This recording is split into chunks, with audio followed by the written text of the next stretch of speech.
اللہ الحمد للہ والصلاة والسلام علی رسول اللہ وعلی آلہ وصحبہ ومن والاه اللهم انفعنا بما علمتنا وعلمنا ما ينفعنا وزدنا علما رب اشرح لي صدري ويسر لي أمري واحلل عقدة من لساني يفقهوا قولي سبحانك لا علم لنا إلا ما علمتنا إنك أنت العليم الحكيم رب يسر ولا تعسر وتمم بالخير وبك نستعين اعوذ باللہ من الشیطان الرجیم بسم اللہ الرحمن الرحیم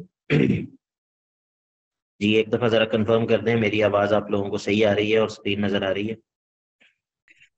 چونکہ ہمارا وہ مقدمہ فی اصول تفسیر تو ختم ہو گیا ہے، تو ایک دفعہ ہم اس علوم القرآن کے حوالے سے یہ جو مضمون ہے اس پر سے بھی گزریں گے۔ مقصد یہ ہے کہ آپ کو ایک جو ہے وہ اندازہ ہو جائے گا کہ قرآن مجید کے حوالے سے کتنے ایسے یعنی کہ علوم ہیں جن کا تعلق قرآن مجید کی خدمت کے ساتھ ہے۔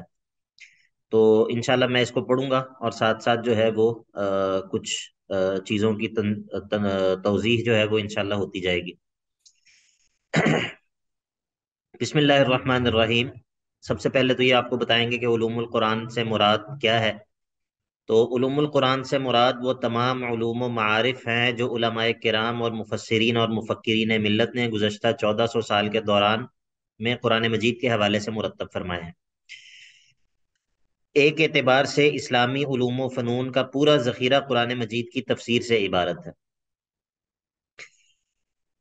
آج سے کم و بیش 1000 سال قبل مشہور مفسر قرآن اور فقیہ قاضی ابو بکر ابن العربی نے لکھا تھا کہ مسلمانوں کے جتنے علوم و فنون ہیں جس کا انہوں نے اس وقت اندازہ 700 کے قریب لگایا تھا، وہ سب کے سب بالواسطہ یا بلا واسطہ سنت رسول صلی اللہ علیہ وسلم کی شرح ہے، اور سنت رسول صلی اللہ علیہ وسلم قرآن مجید کی شرح ہے۔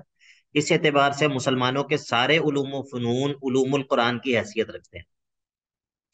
یعنی کہ اگر عمومی طور پر بات کی جائے تو جتنے بھی علوم جن کو ہم علوم اسلامیہ کہتے ہیں وہ سب کے سب اصل میں علوم القرآن ہی ہیں۔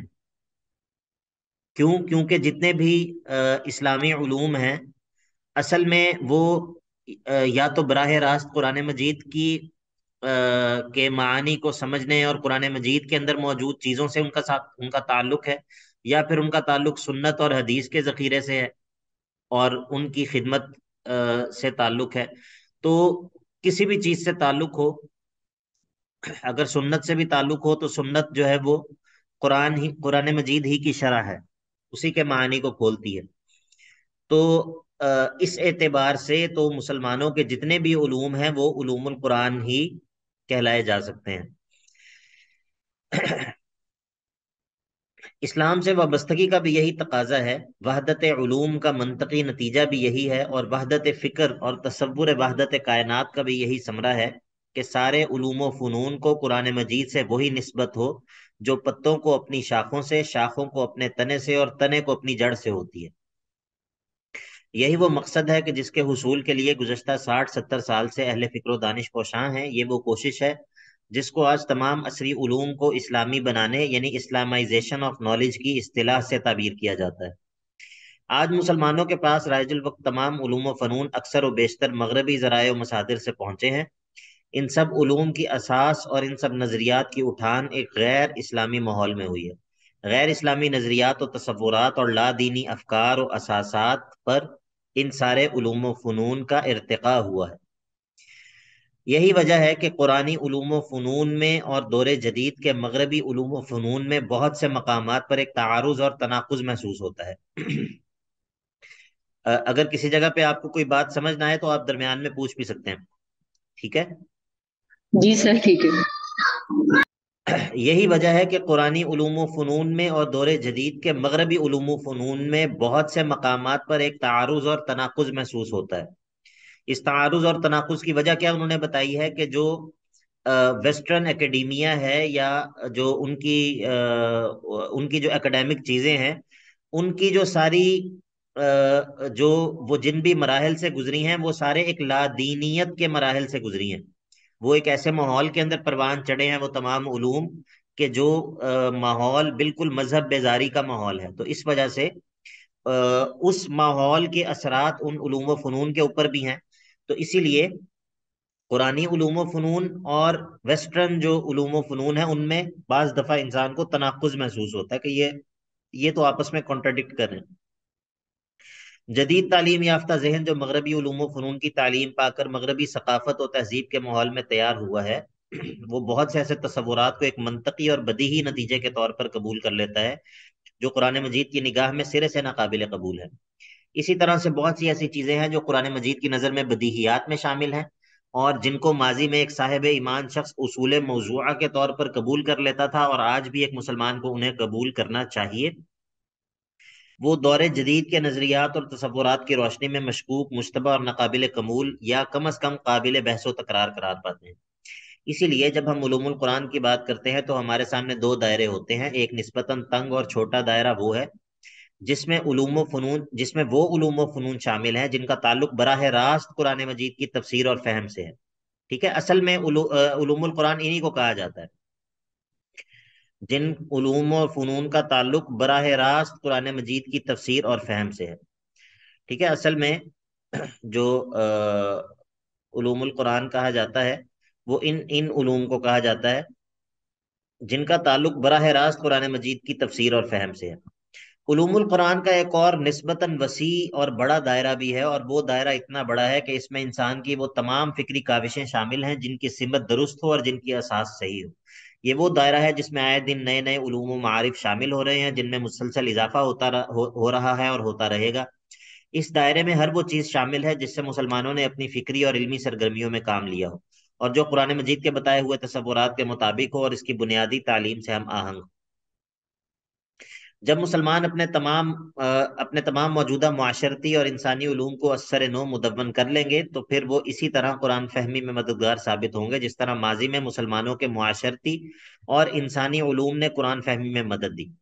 مسلمانوں کا فلسفہ اور تاریخ اپنے زمانے میں اسلامی نظریے اور اسلامی تعلیم کے فروغ میں ممد و معاون ثابت ہوا۔ جب آج کا اصول قانون، آج کی سیاسیات، آج کی معاشیات اور آج کے دوسرے تمام علوم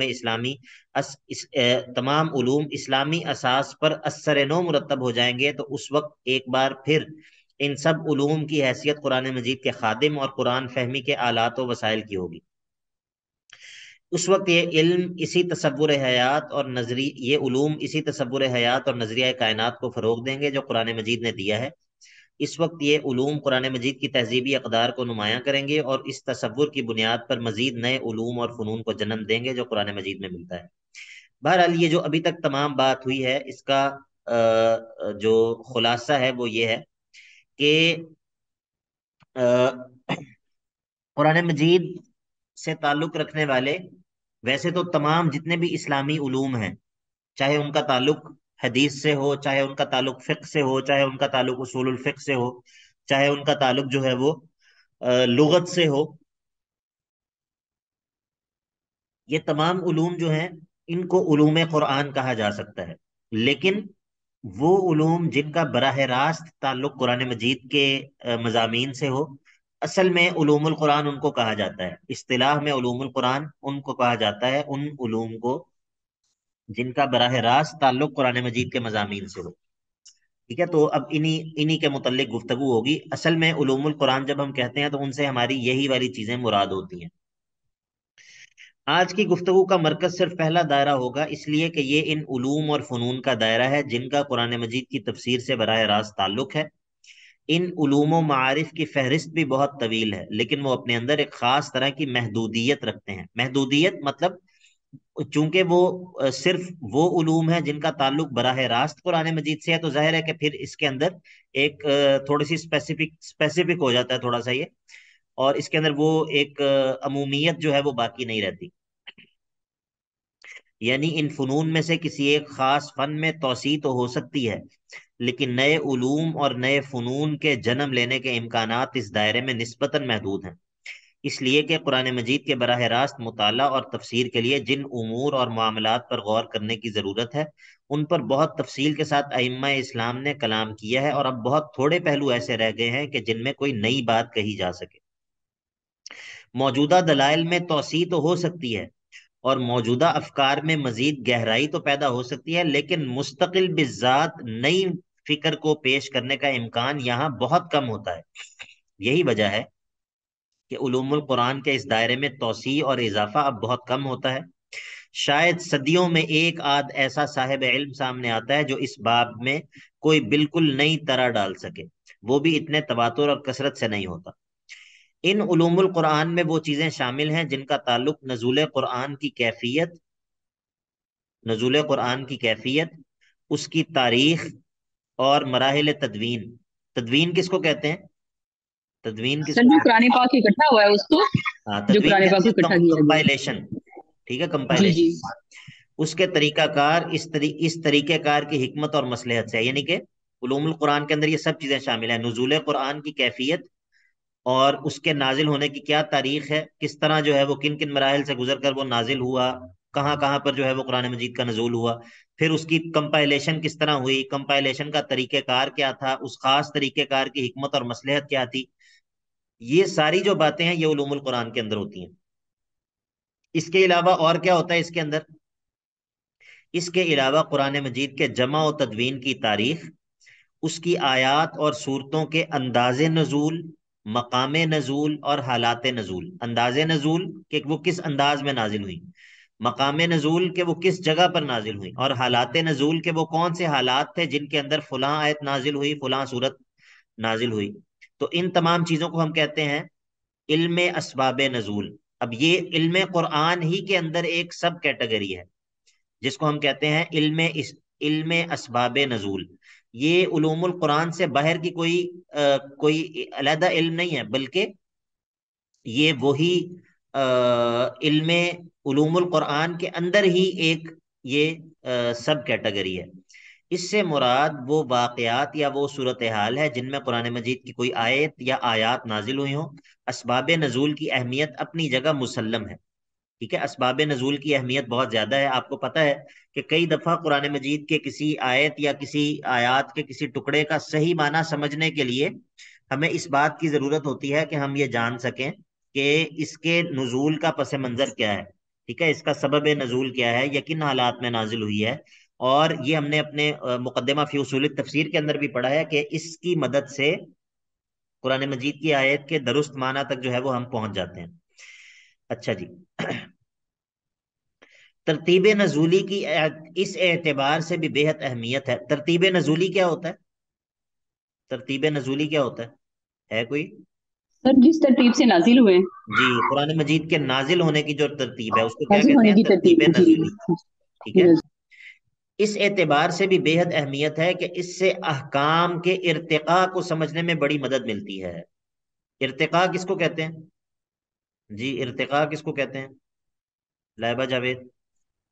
سر ایوولوشن کو. ایوولوشن کو. یعنی کہ احکام کے ارتقاء کو سمجھنے میں بڑی مدد ملتی ہے جب ہمیں یہ پتا ہوگا کہ قرآن مجید کا ایک فلاں حصہ جو ہے وہ فلاں وقت پہ نازل ہوا ہے، اور جو فلاں حصہ ہے وہ اس سے پہلے یا اس کے بعد نازل ہوا ہے، اور جو فلاں حصہ ہے وہ سب سے آخر میں نازل ہوا ہے. تو اس سے ہمیں یہ سمجھنے میں مدد ملے گی کہ قرآن مجید کے احکام جو ہے وہ کن مراحل سے گزر کر اس فائنل جو جس شکل میں ہے اس شکل میں پہنچے ہیں. ٹھیک ہے، جس طرح مثال کے طور پہ جہاد کا مسئلہ ہے، تو کسی موقع پہ کہا کہ تم اپنے ہاتھوں کو روک کر رکھو، کسی وقت کہا کہ جن لوگوں سے قتال کیا جاتا ہے ان کو اجازت ہے کہ وہ اپنا دفاع کر سکتے ہیں، اور کسی جگہ پر پھر کہا کہ تمام مشرکین سے قتال کرو.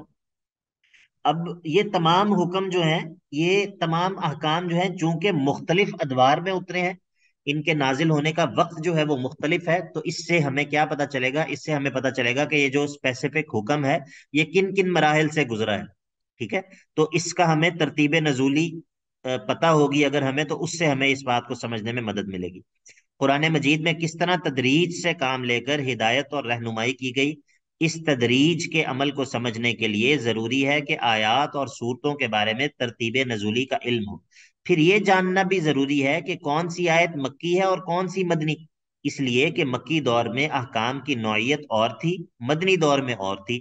مکی صورتوں میں بے شمار آیات ایسی ہیں کہ جن کا مفہوم سمجھنے کے لیے انہیں مدنی صورتوں کے ساتھ ملا کر پڑھنا ضروری ہے.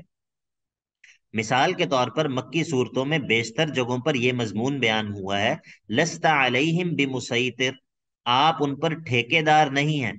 یعنی اگر وہ مانتے ہیں تو مانیں، اگر وہ نہیں مانتے تو نہ مانیں. یہ گویا اظہار برات ہے ان ضدی مشرکین سے جو قبول اسلام کے لیے تیار نہیں تھے۔ لیکن جب رسول اللہ صلی اللہ علیہ وسلم مدینہ منورہ تشریف لے گئے اور مسلمانوں کا ایک الگ معاشرہ وجود میں آ گیا اور ایک الگ اسلامی حکومت قائم ہو گئی جس میں اسلام اقتدار میں آ گیا اور اسلامی قانون نافذ العمل ہو گیا، تو اس وقت ایک اسلامی قانون کے بارے میں یہ نہیں کہا جا سکتا تھا کہ مانو یا نہ مانو۔ اب صورتحال یہ تھی کہ آپ نظریہ اسلام پر ایمان رکھیں یا نہ رکھیں، اس کی تو غیر مسلموں کو اجازت تھی، لیکن قانون اور نظام شریعت کا معاملہ اس سے مختلف تھا۔ قانون تو ریاستی نظام تھا، وہ تو سب کو لازماً ماننا پڑتا ہے۔ کوئی چور یہ نہیں کہہ سکتا کہ میں نے چونکہ اسلام کو نہیں قبول کیا اس لیے میں اسلام کے قانون کو بھی نہیں مانتا، اس لیے میں ہاتھ کٹوانے کے لیے تیار نہیں ہوں۔ اب اس طرح کے عذر کی بنیاد پر ریاست کے نظام کو مختلف فی نہیں بنایا جا سکتا، نہ ہی اس کی اجازت دی جا سکتی ہے۔ اب وہ تمام آیات جن میں مشرکین کے ماننے یا نہ ماننے کا ذکر ہے، صرف مذہبی اصولوں کے ماننے یا نہ ماننے تک محدود رہیں۔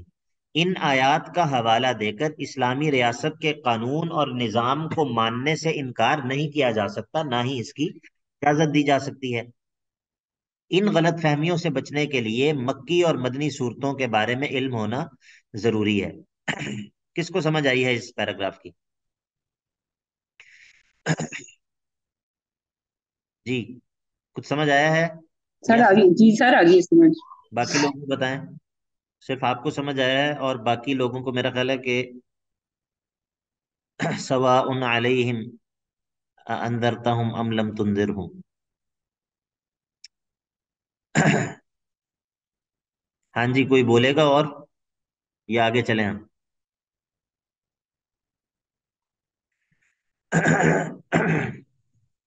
میری آواز آ رہی ہے؟ جی میری آواز آ رہی ہے؟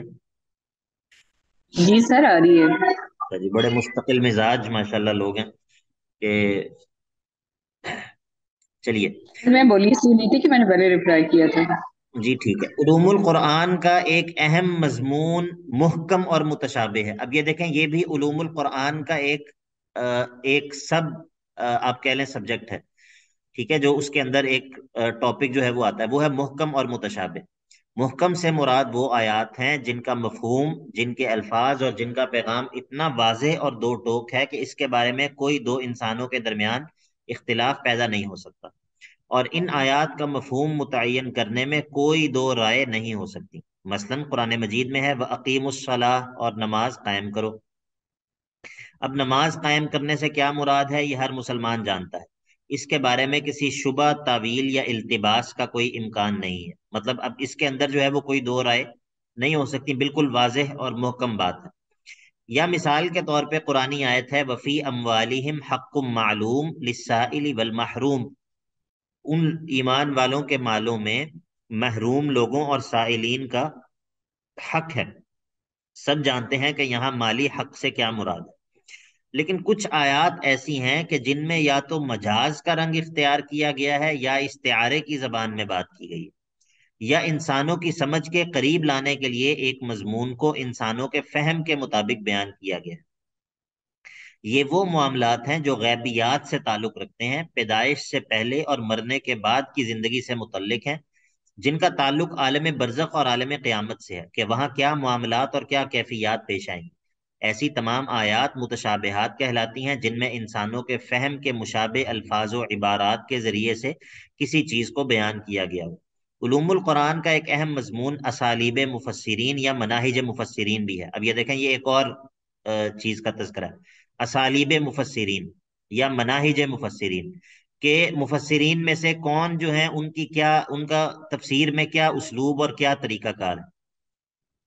اس عنوان کے تحت اس امر پر بحث کی جاتی ہے کہ مفسرین نے قرآن مجید کی تفسیر کے دوران میں کون کون سے اسالیب اور مناہج اختیار کی۔ اسالیب اسلوب کی جمع ہے، ٹھیک ہے، ایک طریقہ کار۔ اس پہلو پر ہم اس سے قبل گفتگو کر چکے ہیں، وہاں ہم نے تفسیر قرآن کے ادبی، فقہی، لغوی اور فلسفیانہ مناہج پر قدر تفصیل سے گفتگو کی تھی، اور تقریباً 10 مناہج زیر بحث آئے تھے۔ ان سب کا مطالعہ بھی علوم القرآن میں شامل ہے۔ اب اس بات کا کیا مطلب ہے؟ اس کا مطلب یہ ہے کہ کوئی عالم جو ہے وہ قرآن مجید کی تفسیر لکھتا ہے، وہ اس کے ادبی پہلو پر زیادہ فوکس کرتا ہے. قرآن مجید کا ادبی پہلو، اس کے اندر جو بلاغہ ہے، اس کے اندر جو فصاحت ہے، اس کی جو ادبی خوبصورتی ہے، وہ اس پر زیادہ فوکس کرتا ہے. کوئی عالم قرآن مجید کی تفسیر لکھتا ہے، وہ اس کے فقہی احکام پر زیادہ فوکس کرتا ہے. کوئی جو ہے وہ اس کی لنگوسٹکس جو ہے وہ ان پر زیادہ فوکس کرتا ہے. کوئی جو ہے وہ اس کے اندر جو فلوسافیکل چیزیں ہیں جو ان کی طرف کسی کی زیادہ توجہ ہوتی ہے. تو یہ قرآن مجید کی تفسیر کے مختلف مناہج ہیں. ٹھیک ہے، یہ مختلف جو ہے وہ مناہج ہیں جن پر مفسرین قرآن مجید کی تفسیر کرتے ہیں. اسی طرح علوم القرآن کا ایک شعبہ قراءت ہے، یعنی کہ قرآن مجید کو پڑھنے کا انداز اور اس میں آوازوں کی ترکیب، اتار چڑھاؤ اور ان کا نشیب و فراز. اس پر ہم ابھی گفتگو کریں گے. تلاوت قرآن میں آوازوں کی بندش، نشیب اور فراز اور آوازوں کے اتار اور چڑھاؤ کے ضمن میں میں نے ڈاکٹر حمید اللہ صاحب کے حوالے سے ایک نو مسلم کا واقعہ گزشتہ ایک خطبہ میں نقل کیا تھا. یہ ان کو آپ جانتے ہیں ڈاکٹر حمید اللہ صاحب کون تھے؟ سر ان کی بکس ہیں کافی، اس ریفرنس سے جانتے ہیں کہ انہوں نے حدیث اس کے سیرت پہ بھی بک لکھی ہوئی ہے، اصول فقہ پہ بھی بک ہے ان کی. جی، یہ بڑی صاحب علم شخصیت تھے اور ان کو کئی زبانوں پر عبور حاصل تھا. اور یہ ادھر ہماری اسلامی یونیورسٹی جو ہے اسلام آباد میں، وہاں پر ہوتے تھے. اور انہوں نے جو ہے وہ کئی زبانوں کے اندر جو ہے وہ قرآن مجید کا ترجمہ بھی کیا، اور اس کے علاوہ بھی کئی ان کی تصانیف ہیں. تو یہ بڑی صاحب علم شخصیت تھے.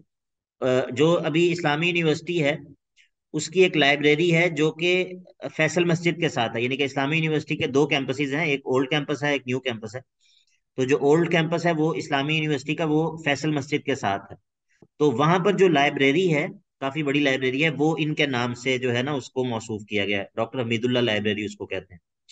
تو یہ بڑی صاحب علم شخصیت تھے اور ان کا بڑا جو ہے وہ ان کی بڑی خدمات ہیں. اور وہ جو ایک سیدنا ابو ہریرہ رضی اللہ عنہ کے جو ایک اسٹوڈنٹ شاگرد تھے، حمام بن منبہ، ان کا جو ٹرانسکرپٹ تھا ان کے ہاتھ کا لکھا ہوا صحیفہ حمام بن منبہ، اس کو انہوں نے تلاش کیا تھا. اس کے ٹرانسکرپٹ کو، مخطوط کو، فرانس کی کسی لائبریری کے اندر انہوں نے ہی تلاش کیا تھا، اور انہوں نے پھر اس کو ایڈٹ کر کے جو ہے وہ شائع کیا تھا. بڑے زبردست آدمی تھے. اچھا جی، قرآن مجید میں اوقاف کہاں کہاں ہیں؟ اوقاف کہتے ہیں وقف کی جگہ. کہاں وقف کرنا ضروری ہے، کہاں وقف کرنا ضروری نہیں، اس کا قرآن مجید کے مضمون سے بڑا گہرا تعلق ہے. پھر رسم عثمانی، یعنی کہ قرآن مجید کے وہ ہجے جو حضرت عثمان غنی کے زمانے میں حضرت زید بن ثابت نے اختیار فرمائے تھے، وہ کیا تھے، اس میں کون کون سے نمایاں پہلو ہیں. پھر ایک سوال یہ بھی پیدا ہوا کہ کیا رسم عثمانی کی پیروی لازمی ہے؟ اگر لازمی نہیں تو اس سے کس حد تک انحراف کیا جا سکتا ہے؟ اب یہ دیکھیں، یہ پوری جو بات ہے، یہ اس کا تعلق علم قراءات سے ہے، علم القراءت سے. اور علم القراءت جو ہے یہ علوم القرآن کا ایک اہم حصہ ہے، ایک اہم جز ہے. اسی طرح علوم القرآن میں یہ سب اور اس طرح کے دوسرے بے شمار مضامین ہیں جو علماء کرام کی تحقیق و تدریس اور تصنیف و تالیف کا موضوع رہے ہیں. اس موضوع پر چوتھی پانچویں صدی ہجری سے اہل علم نے لکھنا شروع کیا. اس سے پہلے ابتدائی 3 صدیوں میں علوم القرآن پر زیادہ نہیں لکھا گیا. باقاعدہ تحریریں اس موضوع پر چوتھی صدی کے بعد ہی کی ہیں. ابھی ہم کون سی صدی میں ہیں؟ سر ابھی ہم نہیں، اس میں اسلامی پوائنٹ سے تو سر ہم ابھی اس میں تو یہ ہے کوئی 15ویں صدی ہے. ہاں جی. اچھا جی، اس موضوع پر اس سے قبل غالباً زیادہ اس لیے نہیں لکھا گیا کہ پہلی 3 صدیاں دراصل متعلقہ مواد کی فراہمی کی صدیاں تھیں. اب دیکھیں، بعض دفعہ یہ سوال بندے کے ذہن میں پیدا ہوتا ہے نا کہ کسی بھی موضوع پر پراپرلی جو تالیف شروع ہوئی، پراپرلی جو اس موضوع پر لکھا جانا شروع ہوا، وہ اتنی دیر سے کیوں شروع ہوا؟ تو اصل میں ہوتا یہ ہے کہ کوئی بھی جو فن ہوتا ہے وہ مختلف مراحل سے گزرتا ہے. آغاز کے جو مراحل ہوتے ہیں ان میں اگرچہ کوئی چیز کمپائل نہ بھی ہو رہی ہو، تب بھی یہ ہوتا ہے کہ اس فن کی جو بنیادیں ہوتی ہیں وہ وجود میں آ رہی ہوتی ہیں. اور یہ معاملہ جو ہے وہ تمام علوم کا یہی معاملہ ہے. تو جو پہلی 3 صدیاں تھیں وہ دراصل متعلقہ مواد کی فراہمی کی صدیاں تھیں. تب جو ہے یہ جو علوم القرآن کے اندر پھیلی ہوئی مختلف جو جہتیں ہیں، اس کے اندر جو پھیلے ہوئے مختلف پہلو ہیں، ان کے حوالے سے مواد جو ہے وہ میسر اور فراہم ہو رہا تھا. جب پورا مواد رسم عثمانی، اسلوب قراءت، فقہی اصولوں پر اور عربی زبان کے ادبی اسالیب پر یکجا ہو کر سامنے آ گیا، تو اس کے بعد ہی الگ الگ موضوعات کو مرتب کرنے کا عمل شروع ہوا اور وہ چیزیں سامنے آنی شروع ہوئیں جن کو ہم علوم القرآن کہتے ہیں. اس موضوع پر سب سے پہلی کتاب جو آج دستیاب ہے وہ علامہ ابن الجوزی کی کتاب فنون الافنان فی علوم القرآن ہے. یہ ایک بہت بڑے مفسر بھی تھے، محدث بھی تھے اور فقیہ بھی، اور ایک اعتبار سے ماہر نفسیات بھی تھے. اس لیے کہ انسان کے مزاج، نفس، قلب اور عادت میں جو گمراہیاں پیدا ہوتی ہیں، اس پر انہوں نے ایک انتہائی مفید اور عالمانہ کتاب لکھی ہے جو اپنے موضوع پر ایک منفرد کتاب ہے. میں آپ کو مشورہ دوں گا کہ آپ اس کتاب کو ضرور پڑھیں. یہ میں نے بھی آپ لوگوں کو مشورہ دیا. یہ اس کتاب کا میں نے کہا تھا آپ لوگوں کو. جی صحیح کہا تھا. چلیں، شکر ہے کہ ایک گواہی آ گئی ہے. تو اب یہ دیکھیں، یہ میری بات کی تائید ہو گئی ہے.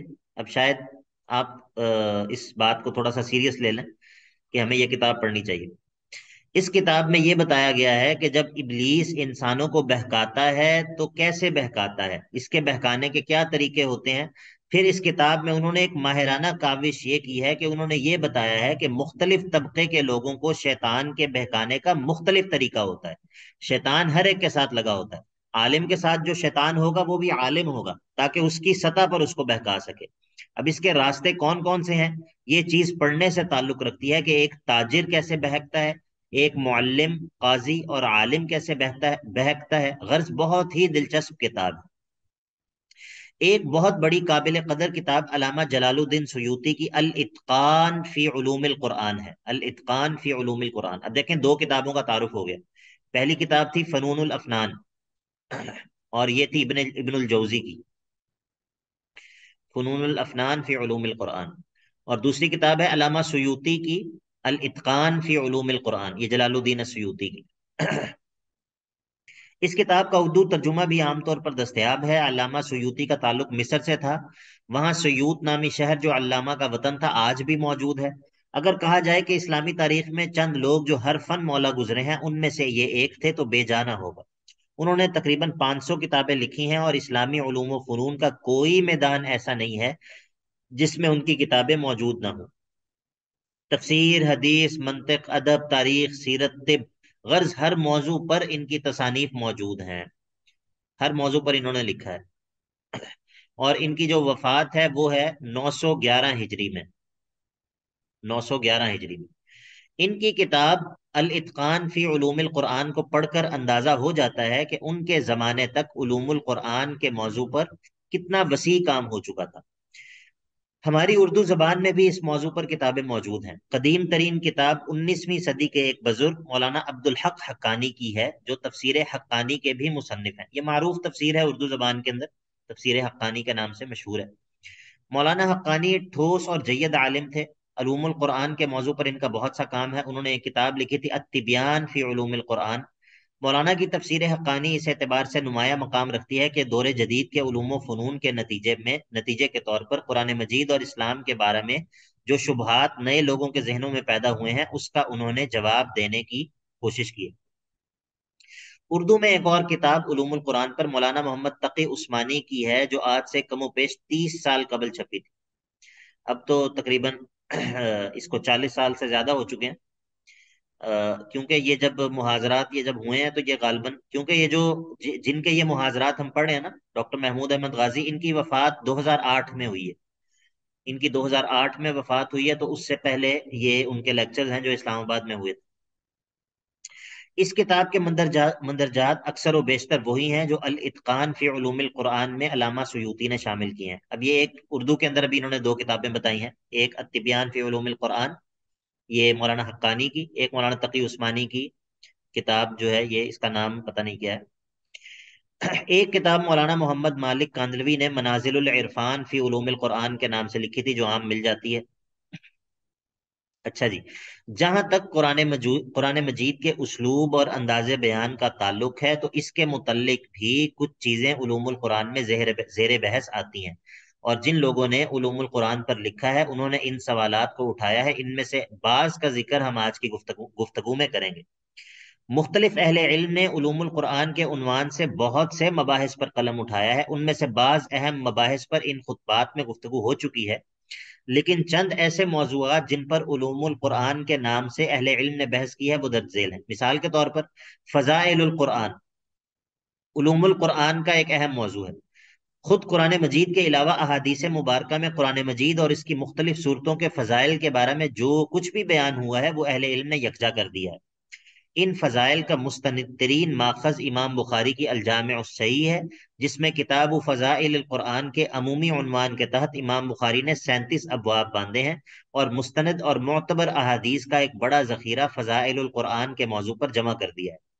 امام بخاری اور دوسرے کبار محدثین کے علاوہ جن بزرگوں نے سب سے پہلے فضائل قرآن کے عنوان سے الگ کتابیں لکھی، ان میں امام نسائی، ان کی وفات 303 کی ہے، امام ابو بکر بن ابی شیبہ، ان کی وفات 235 کی ہے، امام ابو عبید قاسم بن سلام، ان کی وفات 224 ہجری کی ہے۔ یہ لوگ ہیں جنہوں نے فضائل القرآن پر پراپر مستقل جو ہے وہ کتابیں لکھی ہیں۔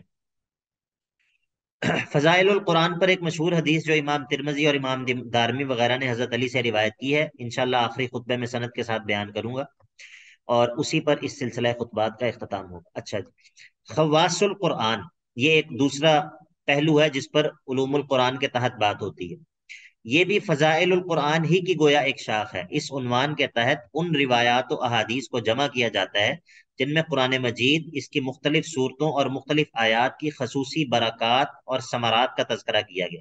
مثلا یہ روایت کہ سورہ فاتحہ پڑھ کر مریض کو جھاڑا جائے تو اس کی شفا کی امید ہے۔ جھاڑا جائے کا کیا مطلب ہے؟ مطلب اس کو دم کیا جائے، پرانی اردو۔ یا یہ روایت کہ زہر خوارنی کا علاج سورہ فاتحہ ہے۔ زہر یعنی کہ اگر کوئی بندہ زہر جو ہے وہ کھا لے تو اس کا علاج۔ اس طرح صحیح مسلم کی یہ روایت کہ جس گھر میں سورۃ البقرہ کی تلاوت کی جائے وہاں شیطان داخل نہیں ہوتا۔ اس طرح کی بہت سی احادیث الگ الگ صورتوں اور آیات کے بارے میں کتب حدیث میں بکھری ہوئی ہیں۔ خواص القرآن کے موضوع پر لکھنے والوں نے ان سب احادیث کو جمع کر کے ان کے الگ الگ مجموعے بھی مرتب کیے۔ اسی طرح اسماء و سور القرآن و تفصیل و آیات، قرآن مجید کی آیات کی تعداد کے حوالے سے، قرآن مجید کی صورتوں کے اسماء کے حوالے سے کہ کون کون سی صورت کے کون کون سے نام جو ہیں وہ ذکر ہوئے ہیں، یہ ایک الگ جو ہے وہ مستقل بحث ہے۔ یہ بھی علوم القرآن کے تحت ہی یہ بات ڈسکس ہوتی ہے۔ اچھا جی، اب یہ کتاب آپ میں سے کس کے پاس موجود نہیں ہے؟ کس نے یہ کتاب ڈاؤن لوڈ نہیں کی ہوئی ابھی تک؟